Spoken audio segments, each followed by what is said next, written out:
So నేను చెప్పే కదా మనం లింక్డ్ఇన్ మీద సపరేట్ వీడియో అయితే చేస్తాము. సో ఇది లింక్డ్ఇన్ కంటెంట్ క్రియేషన్ కి డెడికేటెడ్ వీడియో. సో ఎందుకంటే లింక్డ్ఇన్ కి సపరేట్ గా డెడికేటెడ్ గా చేసింది. సో ఇన్స్టాగ్రామ్ కి, యూట్యూబ్ కి, బ్లాగ్స్ కి వీటన్నిటికి same type of content creation అయితే ఉంటుంది. బట్ లింక్డ్ఇన్ అట్లా కాదు. ఎందుకంటే లింక్డ్ఇన్ అనేది ఎట్లా వర్క్ అయితే మీకు తెలియాలి బేసిక్ గా. సో లింక్డ్ఇన్ కంటెంట్ ఎట్లా వర్క్ అయితే సో లింక్డ్ఇన్ రివార్డ్స్ ఎట్లా ఇస్తుంది అంటే, సో ఒక వాల్యూకి అండ్ క్లారిటీకి అండ్ ఆల్సో కన్సిస్టెన్సీకి మాత్రమే ఇస్తుంది. సో మీరు హ్యాష్ ట్యాగ్స్ వాడారా, ఎక్స్టర్నల్ లింక్స్ వాడారా, అలాంటి ఏం వాడినా లింక్డ్ఇన్ అసలు వాడనేది పట్టించుకోరు. So it only prefers clarity and consistency. That's why మనకి లింక్డ్ఇన్ గ్రో అవ్వాలన్నా లింక్డ్ఇన్ కంటెంట్ క్రియేషన్ కి సపరేట్ గా మనం గ్రోయింగ్ టిప్స్ కానీ అండ్ గ్రోయింగ్ ప్రాంప్ట్స్ కానీ మనం అన్ని వాడాలి. సో మనం లింక్డ్ఇన్ కంటెంట్ లో కొన్ని టైప్స్ ఉంటాయి. ఎలా అంటే educational posts and also personal learning our journey పోస్టులు కానీ, లేదా ప్రాబ్లమ్ ఐ మీన్ ఒక ప్రాబ్లమ్ ఇచ్చి సొల్యూషన్ పోస్టులు కానీ. సో వీటికి ఏంటంటే హై ఎంగేజ్మెంట్ ఉంటుంది. సో ఒక ప్రాబ్లమ్ స్టేట్మెంట్ ఇచ్చి నువ్వే దానికి సొల్యూషన్ ఒక పోస్ట్ ఇచ్చేస్తే దానికి హై ఎంగేజ్ బాగా ఎక్కువ ప్రిఫరెన్స్ అయితే ఉంటుంది. సో లింక్డ్ఇన్ గ్రో చేసుకునేది సో ఎక్కువ ప్రిఫరెన్స్ అయితే ఉంటుంది. అండ్ ఆల్సో కరోజల్ కంటెంట్ కానీ అండ్ ఒక సాఫ్ట్ ప్రమోషన్ పోస్ట్ కానీ అండ్ ఇలాంటివన్నీ కూడా. సో ఇవన్నీ కూడా ఒక లింక్డ్ఇన్ పోస్ట్ లో టైప్స్. సో ఒక్కొక్కటి ఎక్స్ప్లెయిన్ ఒక్కొక్క దానికి ఎక్స్ప్లెయిన్ చేయాలంటే, సో ఎడ్యుకేషన్ పోస్టుల్లోకి వచ్చేసి example what is a in simple terms అని చెప్పేసి నేను ఒక టాపిక్ ఉంది నాకు. దానికి నేను ప్రాంప్ట్ ఎట్లా రాస్తాను మామూలుగా, రైట్ ఏ లింక్డ్ఇన్ ఎడ్యుకేషనల్ పోస్ట్ అని చెప్పేసి. సో రైట్ ఏ అంటే లింక్డ్ఇన్ బిజినెస్ పోస్ట్ అనో సంథింగ్ ఏదో ఇచ్చేసి, లైక్ మనం ఎట్లయితే ఇన్స్టాగ్రామ్ కానీ యూట్యూబ్ కానీ ఎట్లయితే టాపిక్ అయితే ఇస్తామో దీనికి కూడా ఐ మీన్ హెడ్లైన్ అయితే ఇస్తాము, దీనికి కూడా అట్లా హెడ్లైన్ అయితే ఇస్తాం. హెడ్లైన్ ఇచ్చాక ఎక్కడైతే మనం నిజం మెన్షన్ చేస్తాం దాన్ని హెడ్లైన్ ఇచ్చేసి, ఇచ్చాక టాపిక్ అని చెప్పేసి.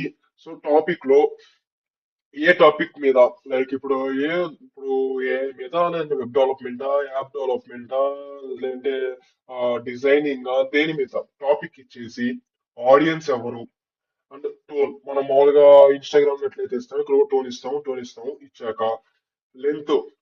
ఇక్కడ లెంత్ ఎందుకు చేంజ్ అయింది అంటే, సో లెంత్ మనం ఇప్పుడు 8 words I mean 800 words 900 words అట్లా ఇవ్వం. ఇక్కడ పారాగ్రాఫ్స్ రూపంలో ఇస్తాం. సో 6 to 8 షార్ట్ ప్రాంప్ట్స్ అనో, లేదా ఐ మీన్ షార్ట్ పారాగ్రాఫ్స్ అనో, లేదా 5 షార్ట్ పారాగ్రాఫ్స్ అనో, అలా మనం ఆ, ఒక ఐ మీన్ ఎలా అంటే ఇలా ఇస్తాం. లైక్ లెంత్ అనేది 5 to 6 లేదంటే 6 to 8 సంథింగ్ ఇట్లా నెంబర్ షార్ట్ పారాగ్రాఫ్స్ రూపంలో మనకు లెంత్ అనేది మెన్షన్ చేస్తాం. వర్డ్స్ రూపంలో కూడా ఇవ్వచ్చు, బట్ వర్డ్స్ రూపం కన్నా పారాగ్రాఫ్స్ రూపంలో ఇస్తే బెటర్. అండ్ అండ్ మనం ఎప్పుడైతే ఇస్తామో ప్రాంప్ట్ ఇస్తామో, ప్రాంప్ట్ ఇచ్చినప్పుడు కింద ఎండ్ విత్ ఏ క్వశ్చన్ అని చెప్పేసి ఇవ్వండి. ఎండ్ విత్ ఏ క్వశ్చన్ ఇచ్చినప్పుడు మనం ఏదైతే అది అవుట్పుట్ జనరేట్ చేసినప్పుడు ఒక క్వశ్చన్ లాస్ట్ లో మెన్షన్ చేస్తుంది.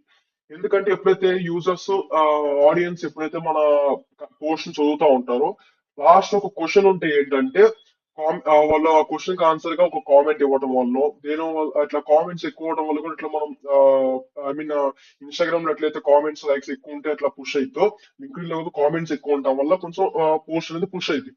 సో అట్లానే క్వశ్చన్ ఇవ్వడం వల్ల ఆడియన్స్ కి కొంచెం క్యూరియాసిటీ అండ్ ఆల్సో కామెంట్స్ వల్ల మీకు గ్రో కూడా అవుతుంది. సో అంటే ఇది ఒక టిప్ లాంటిది. సో ఇట్లా ఎండ్ విత్ క్వశ్చన్ అని చెప్పేసి ఇవ్వండి. And also personal learning our journey posts. So ఇక్కడ ఏంటంటే what I learn while teaching AI to beginners అని చెప్పేసి నేను ఒక పోస్ట్ పెడతా. పెట్టినప్పుడు అది నా హెడ్. సో అది నా టాపిక్ అదేనప్పుడు. సో నేను ఇక్కడ ఏం చేస్తా, నేను ఇప్పుడు ఒక ప్రాంప్ట్ తీసుకుంటున్నా చూడండి. సో చూడండి నేను ఇక్కడ ఏమి ఇచ్చా, రైట్ ఏ లింక్డ్ఇన్ పోస్ట్ షేరింగ్ ఏ పర్సనల్ లెర్నింగ్ అని చెప్పేసి ఒక మన హెడ్లైన్ ఇచ్చా. టాపిక్ ఏమి ఇచ్చా, ఇట్లా learning A as a beginner అని చెప్పేసి ఒక టాపిక్ అయితే ఇచ్చా. సో టాపిక్ ఇచ్చాక ఇక్కడ టోన్ వచ్చేసి మనం మ్యాక్సిమం మనం ప్రతి దాంట్లో ఇట్లా టోన్ అయితే ఇస్తాం. సో ఐ మీన్ మ్యాండేటరీ ఏం కాదు, ఎందుకంటే మనం ఒక టోన్ ఇస్తే ఏంటంటే మన మనం ఎట్లా చెప్పాలనుకుంటున్నాం అని చెప్పేసి ఒక బేసిక్ గా ఒక పాయింట్ ఆఫ్ వ్యూ చెప్తున్నాం. సో ఒక కన్స్టెంట్ ఇచ్చా, ఏంటి అవాయిడ్ ఎగ్జాగరేషన్ అని చెప్పేసి ఒక కన్స్టెంట్ అయితే ఇచ్చా. ఇది చూడండి ఇక్కడ మనకు కంటెంట్ మొత్తం ఇచ్చింది. Use to think a was only for developers and tech experts but when. So ఇట్లా ఒక కంటెంట్ మొత్తం అయితే ఇచ్చింది.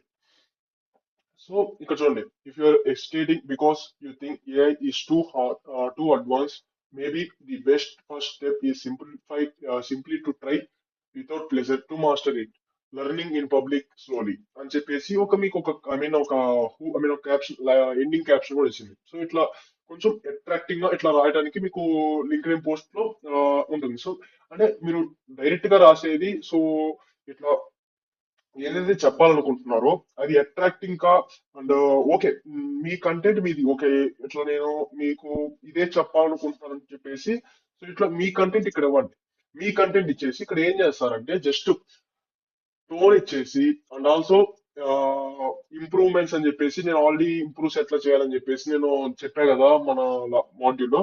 సో ఇంప్రూవ్స్ లో ఇచ్చేసి, ఇంప్రూవ్స్ లో మీకు ఎలా ఇంప్రూవ్మెంట్ కావాలని చెప్పేసి ఇవ్వండి. It better. So me content ని మీరు ఇంప్రూవ్ చేసుకోవచ్చు. సో నేను మీ కంటెంట్, మీరు కంటెంట్ రాయదని అయితే నేను చెప్పట్లేదు. అండ్ ఆల్సో ఒక ప్రాబ్లం ఇచ్చి సొల్యూషన్ లాగా ఇంకో టైప్ అని చెప్పా కదా పోస్ట్.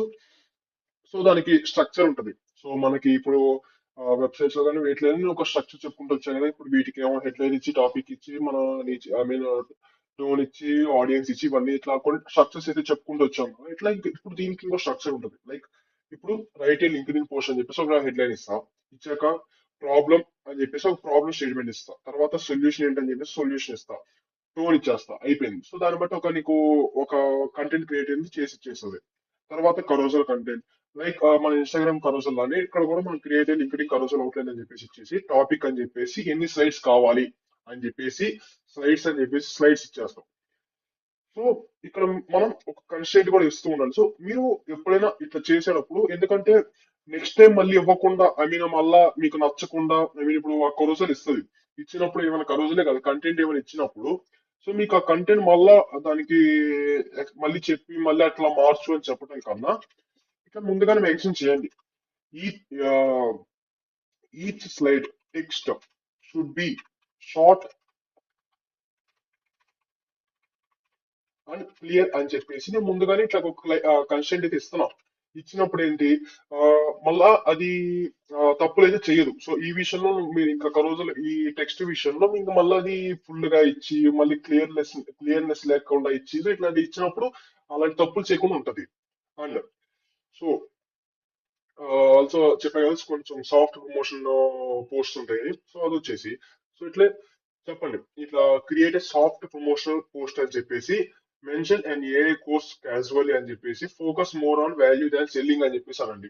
సో ఇప్పుడు ఇక్కడ ఏమైందంటే focus more on value than selling అన్నప్పుడు ఏమైందంటే, సో ఈ ఏదైతే ఉందో మీకు అంటే ఇప్పుడు బలవంతంగా అమ్మించాలని కాకుండా, ఆడియన్స్ కొనాలని కాకుండా, మీరు కొనటం వల్ల మీకే అంత యూస్ అని చెప్పడానికి ఎక్కువ ట్రై చేసింది. సో అంటే ఇప్పుడు బేసిక్ మనం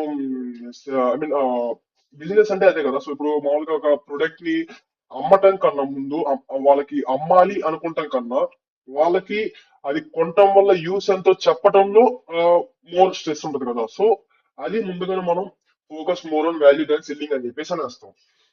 అండ్ ఇప్పుడు and also LinkedIn post structure అని చెప్పేసి ఇప్పుడు స్ట్రక్చర్ కూడా ఉంటుంది. ఇప్పుడు మనం టైప్స్ తెలుసుకున్నాం. టైప్స్ లో several types of education post అని, ట్రావెల్, మామూలుగా జర్నీ పోస్ట్ అని, ఇట్లా మనం పోస్ట్ అని చెప్పుకున్నాం కదా. సో ఇప్పుడు లింక్డ్ఇన్ పోస్ట్ స్ట్రక్చర్ చూసుకుందాం. లైక్ దీంట్లో కూడా స్టార్టింగ్ హూక్ అయితే ఉంటది. So it's common. ఇట్లా లాస్ట్ లో క్వశ్చన్ ట్యాగ్ కూడా వచ్చేది ఓకే. అండ్ బాడీ ఉంటది. సో బాడీలో ఏముండాలని చెప్పేసి ఉంటది. సో సిటిఏ ఉంటది. So CTA common. And last లో మీరు క్వశ్చన్ ఇవ్వాలనుకుంటే క్వశ్చన్ అని చెప్పండి. సో అది కూడా ఓకే. సో ఇట్లా ఒక స్ట్రక్చర్ అయితే ఉంటది. సో ఇది మామూలు LinkedIn post structure. Okay. So మామూలుగా ఒక ready to use LinkedIn post example prompt అయితే నేను మీకు, అంటే మామూలుగా మేము ఇప్పుడు కంటెంట్ ఎక్స్ప్లెయిన్ చేసాం కాబట్టి నేను మీకు ఆల్రెడీ ప్రాంప్ట్స్ లో నేను మీకు అది కూడా ఇస్తాను. సో ఒక ఒక ఎగ్జాంపుల్ గా తీసుకొని ఒక ఎడ్యుకేషన్ ఎడ్యుకేషన్ గా యూస్ చేసుకుని ఒక ఏఐని ఎట్లా చేయాలి, సో ఒక హూక్ ఎట్లా ఇవ్వాలి, అదంతా కూడా ఏంటి అని చెప్పేసి ఒక ప్రాంప్ట్ అయితే మీకు 100+ ప్రాంప్ట్స్ లో, అంటే ఒక సబ్ కేటగిరీ వైస్ గా, ఈ మాడ్యూల్ కి ఈ ప్రాంప్ట్స్ అని చెప్పేసి నేను ఇస్తాను కాబట్టి మీకు కూడా ఈజీగా ఉంటుంది, మీరు కూడా చూసుకుంటానికి.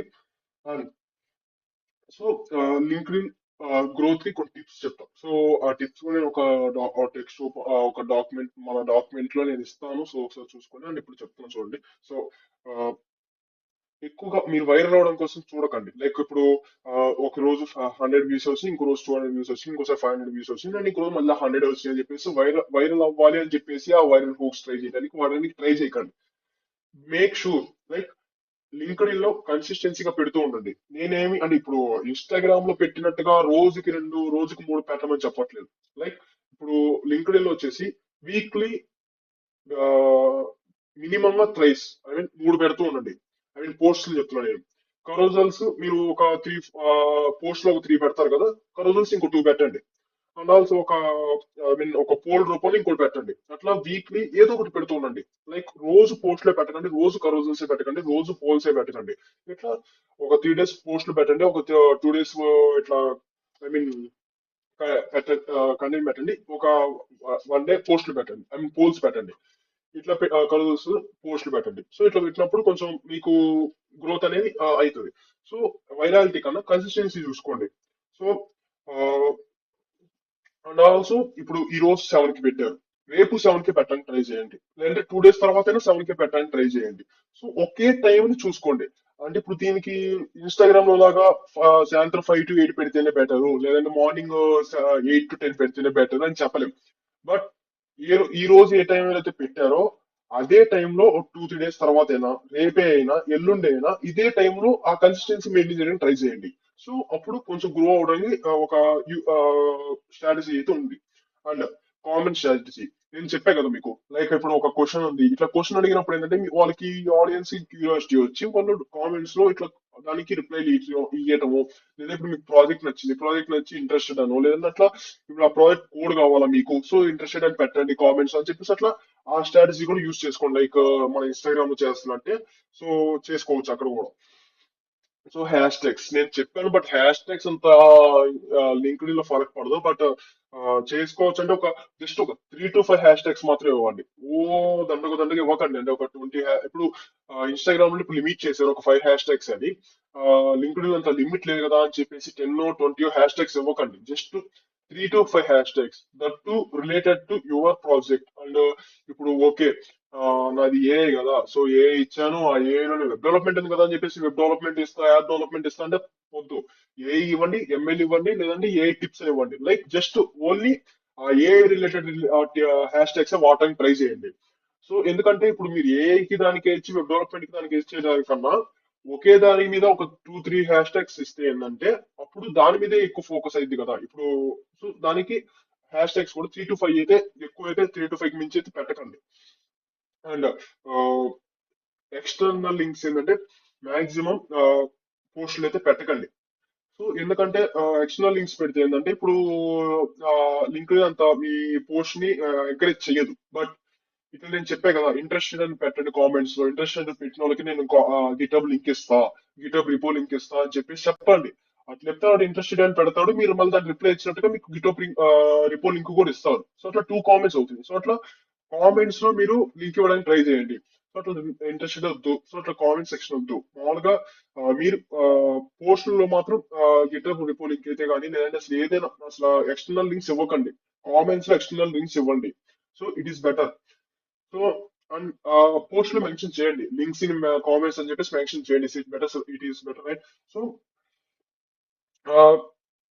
ఏంటంటే ఇప్పుడు ఒకేసారి స్టూడెంట్స్ కి, ఫౌండర్స్ కి, హెచ్ఆర్స్ కి, క్రియేటర్స్ కి అందరికి రిలేటెడ్ కంటెంట్ పెట్టకండి. ఒకరికే రిలేటెడ్ కంటెంట్ పెట్టండి. లైక్ ఇప్పుడు బిగినర్ లెర్నింగ్ ఏ ఉంది, ఎవరికి మీరు ఇది ఈ కోర్స్ నేను ఎవరికి పోస్ట్ చేద్దాం అనుకుంటున్నాను. నేనైతే బేసిక్ గా నేను స్టూడెంట్స్ కి మాత్రమే. లైక్ ఎవరైతే ఇట్లా ఇప్పుడు ఏ భూమి అవుతుంది కదా, ఏ భూమి అయినప్పుడు నేను అంతగా నేను కొంచెం ఇట్లా ట్రై చేద్దాం అనుకుంటా. అంటే నాకు డబ్బులు పెట్టలేను మనీ ఇట్లా పెట్టకుండా జస్ట్ నాలెడ్జ్ తెలుసుకుంటా. కొంచెం నా అంతా నేను ప్రాక్టికల్ గా తెలుసుకుంటా, నేను ఫ్రీలాన్సింగ్ చేసుకుంటా అనుకున్న వాళ్ళకి నేను ఇది ఓకే. స్టూడెంట్స్ నేను ఓన్లీ నా ప్రిఫరెన్స్ స్టూడెంట్స్, సో స్టూడెంట్స్ మాత్రమే పెడతా. అని చెప్పేసి ఇప్పుడు స్టార్ట్అప్ ఫౌండర్స్ ని, కంటెంట్ క్రియేటర్స్ ని అందరినీ కదిలించకూడదు. Only students. సో స్టూడెంట్స్ మీద నేను ఫోకస్ చేస్తాను. సో అట్లా ఒకరిని ఒక only talk to one audience. So only ఒక్క ఆడియన్స్ కేటగిరీని మీరు చూస్ చేసుకోండి. So bunch of audience categories మీరు సెలెక్ట్ చేసుకోకండి. అండ్ ఇప్పుడు ఏంటంటే ఒక నేటివ్ కంటెంట్ చెప్పా కదా, ఇప్పుడు ఒక్క కంటెంట్ మీద మీరు బేస్ చేసుకుని పెట్టండి. ఇప్పుడు నా లింక్డ్ఇన్ ఉంది, నా లింక్డ్ఇన్ ఏంటంటే నేను స్టార్ట్అప్ రిలేటెడ్, నేను ఒకవేళ నేను ఇంటర్న్షిప్ చేసింది నేను దాంట్లో పెట్టినా గానీ నేను అక్కడ మెన్షన్ చేస్తా, it is part of my startup అని చెప్పేసి, నా స్టార్ట్అప్ గ్రోత్ కి యూస్ అవుతుంది అని చెప్పేసి. నేను ప్రతి దాంట్లో ఒక ప్రాజెక్ట్ చేసిన, కాలేజ్ ప్రాజెక్ట్ అయినా, కంపెనీ ప్రాజెక్ట్ అయినా, లేదంటే మామూలు ప్రాజెక్ట్ అయినా, ఏ ప్రాజెక్ట్ చేసినా కానీ నేను ఎక్కడైనా మెన్షన్ చేస్తా, it is part of my startup. So only startup related నేను ఏది పోస్ట్ చేసినా దాంట్లో పోస్ట్ చేస్తున్నా అని చెప్పేసి, ఒక it is part of my startup అని చెప్పేసి మెన్షన్ చేస్తా. సో ప్రతి దాంట్లో నా కంపెనీ పేజ్ నేను మెన్షన్ చేస్తా. సో అట్లా ఓన్లీ ఒక నిచే బేస్డే మీరు పెట్టండి. సో ఇట్లా దీని ఇప్పుడు ఒక స్టూడెంట్ రిలేటెడ్ పెట్టి తర్వాత ఒక ఫౌండర్ రిలేటెడ్ అసలు పెట్టకండి, ఓన్లీ ఒక కంటెంట్ బేస్డే పెట్టండి. సో అప్పుడు ఆడియన్స్ కి ట్రస్ట్ బిల్డ్ అయింది. సో ట్రస్ట్ బిల్డ్ అయినప్పుడు ఆటోమేటిక్ గా మీకు గ్రోత్ అయితే వస్తుంది. సో అండ్ ఇప్పుడు చాట్ జీపీటీ చూడండి, ఇప్పుడు నేను ఇక్కడ ఇట్లా ఇచ్చా కాబట్టి I use to think A developers, ఇదేంటంటే కొంచెం మనిషి మాట్లాడుతున్నట్టుగానే ఉంటది. అట్లా కాకుండా మీరు ఈ ప్రాంప్ట్ ఇవ్వకుండా జస్ట్ లైక్ ఇట్లా లింక్డ్ఇన్ పోస్ట్ కావాలి నాకు, సో లర్నింగ్ ఏఐఎస్ బిగినర్ కి నాకు ఇట్లా లింక్డ్ఇన్ పోస్ట్ కావాలని చెప్పేసి మాత్రం అన్నాను అనుకో, ఇలా నేను ఇట్లా ఇట్లా టోన్ ఇవ్వలేదు, ఇట్లా అవార్డ్ ఎగ్జామినేషన్స్ ఇవ్వలేదు, ఇట్లా ఇవ్వలేదు అనుకోండి, అది చాట్ జీపీటీ చెప్తున్నట్టుగా ఉంటది. సో అట్లా డైరెక్ట్ మియర్ కాపీ కూడా ఉండకూడదు. సో ఇట్లా కొన్ని కన్స్టెంట్స్ ఇచ్చినప్పుడు ఏంటంటే, సో ఇట్లా లిమిట్స్ ఇచ్చినప్పుడు, కన్స్టెంట్స్ ఇచ్చినప్పుడు ఏంటంటే మీరుగా చెప్తున్నట్టుగా ఉంటుంది అది. సో ఇట్స్ చాట్ జీపీటీ చెప్తున్నట్టుగా ఉండదు. So better to use prompts వాడండి ప్రతి దానికి. సో అండ్ ఆల్సో దీనికి కూడా చాట్ జీపీటీ ఇవన్నీ ఎట్లయితే ఐ మీన్ ఇన్స్టాగ్రామ్, యూట్యూబ్ ఇవన్నీ ఎట్లయితే నేను చెప్పాను ఒక కంటెంట్ క్యాలెండర్ కావాలని చెప్పేసి, లింక్డ్ఇన్ కూడా ఒక కంటెంట్ ప్లాన్ అనేది సెట్ చేసుకోండి. సో 3 పోస్ట్ పర్ వీక్ అని చెప్పేసి మనం అక్కడైతే frequency per day, 1 per day, 2 per day ఎట్లయితే ఇస్తామని చెప్పాను, ఇక్కడ కూడా మనం ఒక 3 పోస్ట్ పర్ వీక్ లేదంటే ఫోర్ పోస్ట్ పర్ వీక్ అట్లా పీక్ ఫ్రీక్వెన్సీ ఇస్తా. పోస్ట్ టైప్ వచ్చేసి ఏదో ఒకటి, అంటే ఎడ్యుకేషన్ అనో లేదా బిజినెస్ అనో పర్సనల్ లర్నింగ్ అనో ఏదో ఒకటి నా పోస్ట్ టైప్ అయితే ఇస్తా. సో గ్రోత్ లో మీరు చేయకూడని మిస్టేక్స్ ఆల్రెడీ, అంటే ఆల్రెడీ ఇప్పటిదాకా చెప్పిన వాటిలో నేను ఇప్పుడు పాయింట్స్ గా నేను ఇప్పుడు చెప్పేస్తా చూడండి, ఒక ఫాస్ట్ ఒక 10 సెకండ్స్. సో పోస్టింగ్ వన్స్ ఏ వీక్, సో ఒక పోస్ట్ అయితే పెట్టకండి ఇప్పుడు. సో అండ్ కాపీ పేస్టింగ్, ఇప్పుడు ట్విట్టర్ లో కొన్ని థ్రెడ్స్ ట్రెండ్ అవుతాయి, అవి తీసుకొచ్చి ఇక్కడికి వచ్చి కాపీ పేస్ట్ చేయకండి. చేస్తే కొన్నిసార్లు రిపోర్ట్స్ కూడా కొడతారు చాలా మంది, సో అది కూడా చేయకూడదు. And also over using emojis. So ప్రతి దానికి ఇప్పుడు అంటే ఈవెన్ నాకు కూడా, నేను కూడా చాలా సార్లు ఐ మీన్ ఇప్పుడు ఇట్లా ఉంది, నాకు ఇట్లా సింపుల్ గా ఉంటే నచ్చదు. నాకు కొంచెం చెప్తాను నేను చాట్ జీపీటీకి, బ్రో కొంచెం నాకు ఇట్లా కొన్ని ఇమోజీస్ పెట్టు, నాకు కొంచెం ఐ మీన్ కలర్ఫుల్ గా కనపడాలి, నాకు కలర్ఫుల్ గా లేకపోతే నాకు నచ్చదు. అంటే నేను ఇప్పుడు వేరే వాడు చూడాలని పెట్టను, నాకు నచ్చే విధంగా నేను పెడతా. సో అట్లా నాకు ఇమోజీస్ కావాలి అంట. సో అది అందుకని చెప్పేసి ఒక మొత్తం కంటెంట్ లో ఇక లాస్ట్ ఒక స్మైల్ ఇమోజీ పెట్టు, స్టార్టింగ్ లో ఒక ఏదో ఒక ఎడ్యుకేషన్ ఇమోజీ పెట్టు, ఓకే ఫైన్ అని చెప్పేసి ప్రతి బుల్లెట్ పాయింట్ కి ఒక ఇమోజీ, ప్రతి కంటెంట్ కి ఒక ఇమోజీ పెట్టకూడదు. అట్లా ఓవర్ ఇమోజీస్ కూడా పెట్టడం వల్ల అంటే టూ మచ్ ఆఫ్ కన్స్టెంట్ వస్తుంది ఇప్పుడు ఆడియన్స్ కి, చూసే వాళ్ళకి. సో వాళ్ళు ఎమ్మటినే స్క్రోల్ చేసేస్తారు. So too much of over using emojis కూడా వద్దు. అంటే ఇప్పుడు మీరు పేజ్ స్టార్ట్ చేసిన వెంటనే డైరెక్ట్ గా ప్రమోషన్స్ కి వెళ్ళకూడదు, సెల్లింగ్ టు అసలు వద్దు. ఈవెన్ నాకు ఇప్పుడు ఒక 1100 ఫాలోవర్స్ ఉన్నారు. సో 1100 ఫాలోవర్స్ ఉన్నా, సో ఈవెన్ 10K ఉన్నా, 20K ఉన్నా, ఇప్పుడు నువ్వు పేజ్ స్టార్ట్ చేసిన ఒక 1 ఇయర్ వరకు నువ్వు ఎలాంటి సెల్లింగ్ ప్రొడక్ట్స్ చేయకూడదు. ఓకే. సో లైక్స్ కోసమో లేదంటే ఇట్లా నేను చెప్పే కదా, ఇట్లా లైక్స్ కోసం వైరాలిటీ కోసం ట్రై చేయకండి. ఓకే. సో ఎందుకంటే లింక్డ్ఇన్ లో కన్సిస్టెన్సీ ఉంటే 100%, ఇప్పుడు ఇన్స్టాగ్రామ్ లోనే డౌట్ ఏమో కానీ లింక్డ్ఇన్ లో కన్సిస్టెన్సీ ఉంటే నీకు ఫాలోవర్స్ ఆటోమేటిక్ గా వస్తారు. ఎందుకంటే ఇక్కడ ఓన్లీ లైక్ మైండెడ్ పీపుల్ ఉంటారు. ఇప్పుడు ఇన్స్టాగ్రామ్ లో అట్లా కాదు, ఇన్స్టాగ్రామ్ లో బంచ్ ఆఫ్ పీపుల్ ఉంటారు. ఇక్కడ నువ్వు నీ లైక్ మైండెడ్ పీపుల్ కి నువ్వు అది కంటెంట్ అనేది షేర్ అయింది. So LinkedIn I mean algorithm చాలా క్లియర్ గా ఉంటుంది. So don't worry. So LinkedIn లో ఇట్లా కంటెంట్ అనేది కొంచెం కన్సిస్టెన్సీ మాత్రం మెయింటైన్ చేస్తే సరిపోతుంది. యా. ఒకవేళ ఎస్ ఒక లింక్డ్ఇన్ గ్రోత్ చాలా స్లో, ఐ మీన్ ఇప్పుడు ఆ, నన్ను అడిగితే మీరు స్టార్టింగ్ గ్రోత్ కోసం it's external tip. So starting growth కోసం మీ ఐ మీన్ మీ కాలేజ్ అయినా లేదంటే మీ ఐ మీన్ మీ కంటెంట్ రిలేటెడ్ గా ఎవరైనా మీకు ఉంటే వాళ్ళందరినీ కలెక్ట్ కొట్టండి. ఒక 200 to 300 మందిని కలెక్ట్ కొట్టుకోండి. కనెక్ట్ కొడితే కొన్ని వ్యూస్ వస్తే వాళ్ళు లైక్ కొట్టడం వల్ల ఇంకొంతమంది కలుగుతుంది, ఇంకొంతమంది మీకు కనెక్ట్ కొడతారు. సో అట్లా మీరు ఒక టైం స్పెండ్ చేయండి, 10 మినిట్స్ 15 మినిట్స్ మీ రిలేటెడ్ కంటెంట్ ఉన్న వాళ్ళకి కనెక్ట్ అయితే అవ్వండి. సో వాళ్ళు యాక్సెప్ట్ చేశాక అప్పుడు మీకు 200-300 ఫాలోవర్స్ అయితే వస్తారు. వచ్చినప్పుడు మీకు కొంచెం వ్యూస్ అనేది వస్తుంది. సో అట్లా కూడా చేయొచ్చు. సో గ్రోత్ స్లోగానే ఉన్నా కానీ సో హై అంటే ఒక హై క్వాలిటీ గ్రోత్ వస్తుంది దీంట్లో. 500 వ్యూస్ వచ్చినా, 1000 వ్యూస్ వచ్చినా, 10,000 వ్యూస్ వచ్చినా, అది వ్యూస్ ఎంత ఉన్నా కానీ మీకు గ్రోత్ అనేది క్వాలిటీ ఉంటుంది లింక్డ్ఇన్ లో. అది ఇన్స్టాగ్రామ్ లాగా వాటి లాగా ఉండదు దీంట్లో. సో నెక్స్ట్ మాడ్యూల్ లో మనం ఇంకా ఇంకొన్ని ప్రాబ్లమ్స్ మన స్టార్ట్అప్ బిజినెస్ ఐడియా వాలిడేషన్స్ కానీ ఆ పిచ్ డెక్ ఎట్లా క్రియేట్ చేయాలి, సో ఇవన్నీ కూడా మనం చూద్దాము. సో ఈవెన్ మన పిచ్ డే క్రియేట్ చేయడానికి గామా ఏ యూస్ చేద్దాం ప్రెజెంటేషన్ కి. ఆ గామా ఏ యూస్ చేసేటప్పుడు సో మన ఆ గామా ఏ కూడా మనం చాట్ జీపీటీ నుంచి ప్రాంప్ట్ ఎట్లా ఇవ్వాలని కూడా నేను మొత్తం చెప్తాను ఇప్పుడు మీకు. సో ప్రతిదీ నేను స్టార్ట్అప్ రిలేటెడ్ గా మీకు ఒక బిజినెస్ ఎట్లా సెట్ చేసుకోవాలి, ఎందుకంటే ఇప్పుడు దాకా మీరు యాప్ బిల్డ్ చేసేసారు, వెబ్సైట్ లో బిల్డ్ చేశారు, కంటెంట్ క్రియేట్ చేశారు. సో ఆల్మోస్ట్ మీరు ఒక కంపెనీ పెట్టడానికి రెడీగా ఉన్నారు, నేను ఫ్రీలాన్సింగ్ చేయడానికి రెడీగా ఉన్నాను. సో రెడీగా ఉన్నప్పుడు సో మీకు ఆ స్టార్ట్అప్ వాలిడేషన్స్ కానీ అండ్ ఆల్సో ఆ నెక్స్ట్ మోడల్ ఫ్రీలాన్సింగ్ కానీ సో ఇవన్నీ మీకు కవర్ అయిపోతాయి కాబట్టి మీరు ఒక మనీ ఎర్నింగ్ అయితే స్టార్ట్ చేసేయచ్చు మీరు. సో మీకు అది యూస్ అయితే అనుకుంటున్నా. సో మీకు నెక్స్ట్ వీడియోలో అయితే నేను మీకు చెప్తాను ఇట్లా స్టార్ట్అప్ వాలిడేషన్ ఏంటి, idea validation, pitch deck validation, మామూలుగా పిచ్ డెక్ లో ఏమేమి ఉండాలి. సో అండ్ ఆల్సో ఇప్పుడు పిచ్ డెక్ లో కొన్ని కొన్ని ఎక్స్టర్నల్ గా ఏం ఉండకూడదు. లైక్ బేసిక్ మీ ప్రాబ్లం ఉండాలి, ప్రాబ్లం స్టేట్మెంట్ ఉండాలి, ఆడియన్స్ ఉండాలి, మార్కెట్ గ్రోత్ వీటి వరకే ఉండాలి. కొంతమంది ఫ్యూచర్ ఎలిమెంట్స్ ఇదేమన్నా అంటే ఒక పీపీటీ లాగా ఒక అంటే కాలేజ్ లో ప్రెసెంటేషన్ లాగా అందరూ అన్ని యాడ్ చేసుకుంటూ ఉంటారు. మన పిచ్ డెక్ లో అన్ని యాడ్ చేయకూడదు, ఓన్లీ యూస్ఫుల్ థింగ్స్ మాత్రమే పిచ్ డెక్ లో రెడీ చేయాలి. అండ్ ఆల్సో మీ ఐడియా ఏదైతే ఉందో, మీ ప్రాబ్లము, మీ దానికి ఐ మీన్ మీరు ఎలాంటి సొల్యూషన్ మీరు చేయాలనుకుంటున్నారు మాత్రమే పిచ్ డెక్ లో మెన్షన్ చేయాలి. కానీ మీ డైరెక్ట్ ఐ మీన్ మీ డైరెక్ట్ ఇప్పుడు నేను ఈ ఐడియా ఉంది, ఈ ఐడియాకి సొల్యూషన్ ఇదే, నేను ఈ యాప్ ఫీచర్ నేను యాడ్ చేసి ఐడియా అయిపోయింది అని మాత్రం యాడ్ చేయకూడదు. ఎందుకంటే ఇన్వెస్టర్స్ కి మీకు వాళ్ళకి ఓన్లీ మీరు చెప్పాల్సింది మీ idea and problem statement and solution మాత్రమే. మీ యాప్ ఫీచర్స్ ఎవరికి చెప్పకండి. ఈవెన్ పిచ్ డెక్ కి ప్రాబ్లమ్స్ ఐడియా వాలిడేషన్ కి వాటికే అని కాదు, మామూలుగా కూడా ఎవరికి మీరు షేర్ చేసుకోకండి మీ ఫీచర్ ని. మీ ప్రాబ్లమ్ స్టేట్మెంట్ మీ సొల్యూషన్ మాత్రమే మీరు షేర్ చేయండి. మీ టెక్నికల్ ఇంప్లిమెంటేషన్ ఎవరికి చెప్పాల్సిన అవసరం లేదు. ఓకే. సో నెక్స్ట్ వీడియోలో దాని గురించి మనం ఇంకా డీప్ గా డిస్కస్ చేద్దాం. సో స్టార్ట్అప్ రిలేటెడ్ గా ఎస్ ఏంటి ఐడియా వాలిడేషన్స్, ఐడియాస్ ఎట్లా తెచ్చుకోవాలి, సో ప్రతిదీ అసలు ఆ, ఇప్పుడు ఐడియాకి స్కిల్స్ కూడా ఎంత ఉండాలి, సో ప్రతిదీ నేనైతే మీకు చెప్తాను నెక్స్ట్ వీడియోలో.